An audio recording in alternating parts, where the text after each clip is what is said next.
Palabra y vida. Con el padre Manuel Horta, desde Sevilla.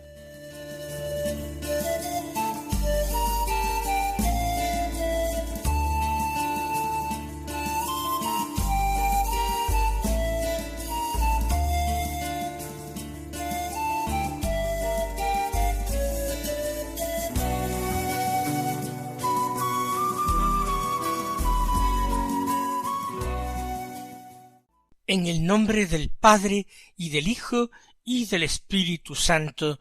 Amén. Alabados sean Jesús y María. Muy buenos días, queridos hermanos, queridos seguidores de este programa Palabra y Vida, que emitimos cada mañana en las ondas de Radio María.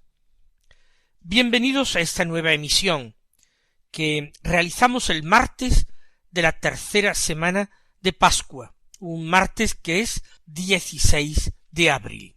Vamos nosotros tratando de imbuirnos del espíritu de la Pascua.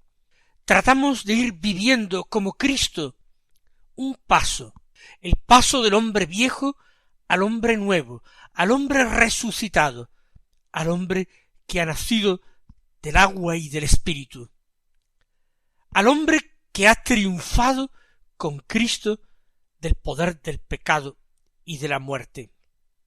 Nosotros aclamamos a nuestro Redentor, a nuestro Salvador. Aclamamos a nuestro Señor, que ha infundido en nuestros corazones la esperanza. Aclamamos al Señor que nos permite ya empezar a gustar la realidad de la salvación. Él que nos ha sentado ya con Él mismo en el cielo. En esperanza estamos salvados. En esperanza triunfamos con Cristo.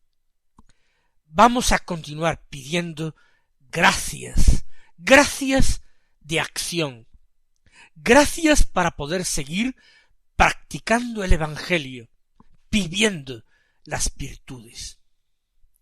Para esto, nada mejor que meditar cada mañana la palabra de Dios y permitir que la fuerza de esta palabra sea nuestra propia fuerza. La lectura del Evangelio de la Misa es de San Juan y del capítulo 6, que ya habíamos comenzado los anteriores días. Los versículos 30 al 35 que dicen así: En aquel tiempo el gentío dijo a Jesús: ¿Y qué signo haces tú para que veamos y creamos en ti? ¿Cuál es tu obra? Nuestros padres comieron el maná en el desierto, como está escrito: pan del cielo les dio a comer. Jesús les replicó: en verdad os digo, no fue Moisés quien os dio pan del cielo, sino que es mi Padre el que os da el verdadero pan del cielo. Porque el pan de Dios es el que baja del cielo y da vida al mundo. Entonces le dijeron: Señor, danos siempre de este pan. Jesús les contestó: Yo soy el pan de vida. El que viene a mí no tendrá hambre, y el que cree en mí no tendrá sed jamás. Recordemos, Jesús está en Cafarnaúm, donde ha sido encontrado por la multitud, por el gentío, dice el evangelista, que le busca. Y las palabras de la gente, o al menos de los portavoces de la gente, que imaginamos que se hacen fieles portavoces de ese sentir mayoritario de la gente, es bastante sorprendente, porque le dicen: ¿qué signo haces tú para que veamos y creamos en ti? Digo sorprendente porque Jesús acaba de realizar un signo extraordinario, uno de sus milagros más espectaculares y más reconocidos por la gente. Fíjese que después de la multiplicación de los panes y de los peces, muchos trataron de apoderarse de Jesús y llevárselo para proclamarlo rey. Es decir, lo habían reconocido rey Mesías y querían ya proclamarlo, ponerse a su disposición, proclamar el reino que había llegado finalmente, la restauración del trono de David. Era Jesús quien no había querido esto, era Jesús quien se había escabullido, quien se había marchado al monte él solo, y allí había pasado parte de la noche en oración, mientras los discípulos embarcaban. Por eso llama la atención poderosamente que ellos pregunten: ¿y qué signo haces tú para que veamos y creamos en ti? La única explicación que podemos dar a esta pregunta absurda es la de que nosotros, los seres humanos, somos aquejados de una verdadera crónica falta de memoria. Porque no hace falta remontarse a aquella circunstancia y a aquella época. Bastaría con mirar a nuestra vida, bastaría con mirar a la historia de la Iglesia, no solamente a nuestra historia personal, sino a toda la historia de la Iglesia, y detectaríamos los mismos signos de una peligrosísima amnesia. Con mucha frecuencia nos olvidamos de los bienes recibidos, y parece que el Señor tiene que estar multiplicándolos continuamente y haciendo cada vez mayores signos, porque los anteriores no nos bastan.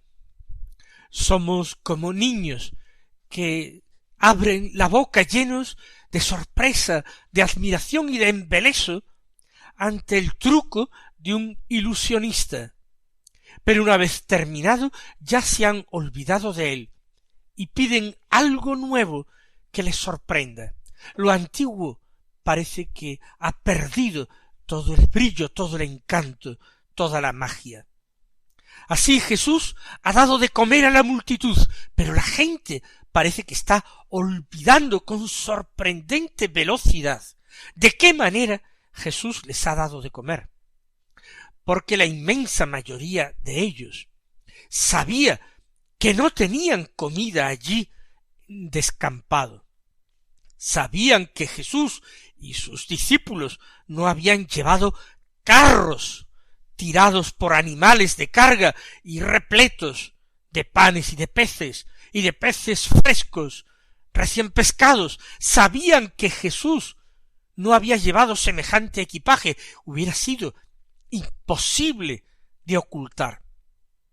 Y sin embargo, sentados allí en grupos de 50, en el suelo, sobre la hierba abundante en aquel sitio, había empezado una distribución, y los últimos no hubieron de sufrir, porque pudieron comer tanto como los primeros. Más aún, a todos ellos les sobró después de repetir lo que quisieron hasta saciarse. Un signo extraordinario que hablaba de esa extraordinaria abundancia y riqueza del banquete escatológico, de ese banquete espléndido al que Dios invitaría al fin de los tiempos a los suyos, a su pueblo, a los que le fueran leales, a los que esperaran con amor su venida, su reinado. Era un signo verdaderamente mesiánico. Los pobres, los hambrientos serían atendidos, sin contar con todos los milagros de curación que el Señor no había dejado de realizar. Sin embargo, ahora le preguntan: ¿qué signo haces tú para que veamos y creamos en ti? No basta un signo para convencerles, no basta un signo para que crean. Cuando después de tantos signos, cuando después de este último signo definitivo, ellos no han creído, están mostrando perfectamente que no creerían ni aunque resucitara un muerto. Me estoy refiriendo a aquellas palabras pronunciadas en la parábola del rico y del pobre Lázaro, cuando el rico le suplica a Abraham que envíe a Lázaro a la tierra, a la casa de su padre, porque tiene 5 hermanos allí, para que ellos vengan a darse cuenta de lo equivocado de su camino en la vida y no vinieran a ese lugar de tormento, a esa condenación. Y Abraham les dice, si no creen a Moisés, si no creen a las Escrituras, no creerán aunque resucite un muerto. Así es con el Señor. No creen por muchos signos que se realicen, que se multipliquen. No creen. ¿Qué signo haces tú? Y ellos van a hacer referencia a un signo que los antepasados habían contemplado y experimentado. ¿Cuál es tu obra?, le han dicho a Jesús. Nuestros padres comieron el maná en el desierto, como está escrito, pan del cielo les dio a comer. ¡Qué extraordinario! Ellos mismos han experimentado lo que es haber sido saciados por Dios con un pan que verdaderamente puede calificarse pan del cielo, porque no tenía un origen natural. Esto mismo ha hecho Jesús. Esto mismo que se ha vivido en tiempos de Moisés y nunca más había vuelto a vivirse. Cierto, el profeta Elías había permitido que una viuda de Sarepta en Fenicia, en Sidón, en el territorio de Sidón, comiera y se alimentara junto con su hijo y el mismo profeta Elías de un poquito de harina que había en una orza y otro poco de aceite que había en una alcuza. Ni la harina se agotó, ni la alcuza se vació, sino que de allí se fue sacando durante toda la carestía que azotaba toda Palestina. Los israelitas recuerdan cómo el Señor providente había alimentado a su pueblo durante la larga estancia en el desierto. Aquello les pareció una obra memorable e importante, lo que realizó Dios por medio de Moisés. Y recuerdan la palabra de la Escritura, pan del cielo les dio a comer. Verdaderamente ha sido providencial, algo querido por Dios, que aquellos hombres en Cafarnaún les recordaran esto a Jesús, porque van a propiciar una nueva revelación de Jesús. Sin saber qué hacían, ellos están pidiendo un nuevo signo, y Jesús les va a anunciar un signo que Él les dará. No en ese mismo instante, en ese mismo instante les debe bastar el milagro de la multiplicación de los panes y de los peces, pero va a realizar un signo en la misma línea, para alimentar a su pueblo, para alimentar a la multitud con un pan que es verdadera y realmente pan del cielo, con mucha más propiedad ni que el maná ni que el pan que habían comido a orillas del lago. Pan del cielo les dio a comer, dice el gentío, y Jesús replica, en verdad os digo, no fue Moisés quien os dio pan del cielo. El Señor va a contraponer el formidable milagro obrado por mediación de Moisés y el que él realizaría en la Eucaristía.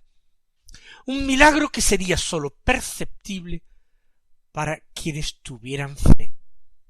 No es un milagro para hacer que los no creyentes crean, con argumentos que sean verdaderamente tumbativos, argumentos irrefutables.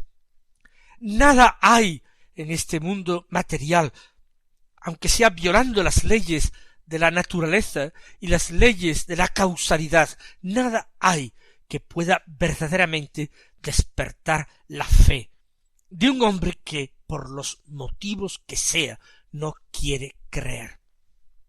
La fe es un acto libre, suscitado por la gracia de Dios en el corazón del hombre, que se mueve a aceptar la obra de Dios en su vida, la acción de Dios en el mundo, que le mueve a poner toda su esperanza en Dios. Esa es la fe.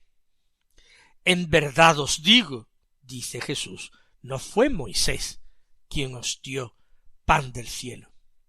Por supuesto, incluso en tiempos de Moisés, no fue Moisés quien obró un prodigio de semejante calibre. Moisés fue solamente el profeta que llamó la atención al pueblo, que intercedió por el pueblo. El que dio aquel pan caído del cielo, que era el maná, fue Dios, que se compadecía de ese pueblo que había rescatado de la cautividad de Egipto. Ese Dios que hacía que toda la historia de su pueblo de Israel fuera una representación, una figura, una verdadera profecía de lo que haría en los últimos tiempos para salvar al hombre de un enemigo infinitamente más poderoso, malvado y temible que el faraón de Egipto, para salvar a los hombres de la esclavitud por la que estaban sometidas al demonio. No fue Moisés quien os dio el verdadero pan del cielo, sino que es mi Padre el que os da el verdadero pan del cielo. Ahora Jesús está hablando en presente. El que os da el verdadero pan del cielo, porque Jesús es ya él mismo pan del cielo. Él mismo es ya el alimento para la fe de su pueblo.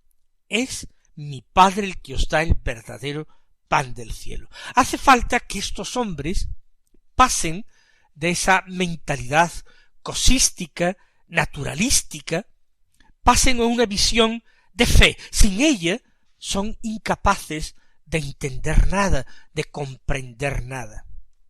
Ellos tienen que pasar del signo a la realidad significada por el signo. El signo fue el pan que se multiplicaba, los peces que igualmente se multiplicaban. La realidad es Jesús, alimento para su pueblo, alimento que se multiplicará un día para su pueblo. Es mi Padre el que os da el verdadero pan del cielo. Porque, añade, el pan de Dios es el que baja del cielo y da vida al mundo. Examinemos esa frase. ¿Quién es el que baja del cielo y puede dar vida al mundo? La respuesta, bastante clara, es Jesús mismo.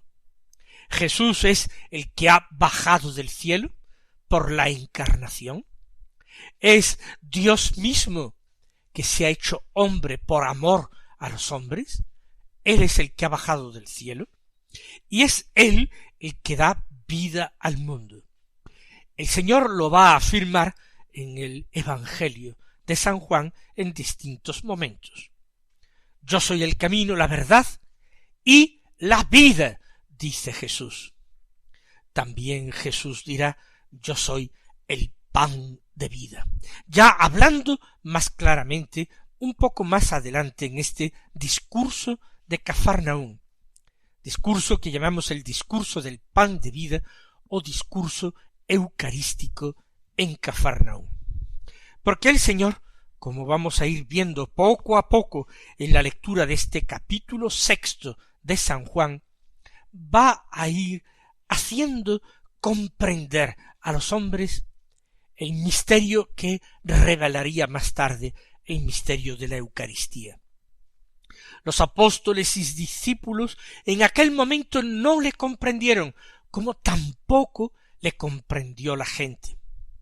Pero cuando los discípulos vivieron lo que el Señor instituyó en la última cena, y luego, asistidos por la gracia de contemplar a Jesús resucitado, posteriormente confortados con el Espíritu Santo que venido sobre ellos se infundió en Pentecostés, entonces comprendieron perfectamente aquellas palabras que Jesús había pronunciado tiempo atrás en Cafarnaúm.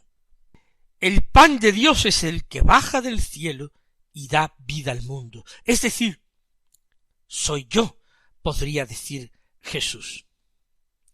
Pero la gente no lo entiende. Hasta aquí no le podemos reprochar. En este momento era todavía absolutamente imposible comprender a fondo de lo que estaba hablando Jesús.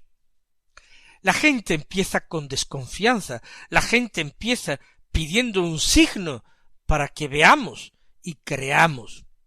La gente empieza pidiendo que les aclaren cuál es la obra de Jesús, como si no hubiera emprendido ninguna. Pero ahora le dicen: Señor, danos siempre de este pan. La petición es santa, la petición es justa. ¿Acaso el Señor dejará de dar ese pan de vida a quien se lo suplique con fe, con deseo, con amor, con el deseo de vivir la vida de Dios, con el deseo de ser alimentados por Dios mismo? No, Dios no negará cosas buenas a quienes se las pidan. El Señor no negará el Espíritu prometido a quien se lo suplique. Lo que ocurre es que la gente dice todavía de una manera carnal aquello. La gente pide de una manera todavía terrenal, carente de fe: Señor, danos siempre de este pan. Nosotros esta petición, sin embargo, podemos tomarla para nuestra propia oración, siendo conscientes de que nosotros vivimos la vida de gracia, la vida de Dios, porque comulgamos. Diremos una y mil veces al Señor: danos siempre, Jesús, de este pan, de ese pan que eres tú mismo. Aliméntanos continuamente de la Eucaristía. Danos hoy nuestro pan de cada día. Jesús, por eso, les contestó, ya de una forma abierta, ya desvelando el misterio: yo soy el pan de vida, el que viene a mí no tendrá hambre, y el que cree en mí no tendrá sed jamás. Vamos a quedarnos meditando estas palabras extraordinarias, la revelación de quién es el verdadero pan de vida que sacia el hambre de Dios de cualquier hombre. Mis queridos hermanos, que el Señor os colme de bendiciones y hasta mañana si Dios quiere.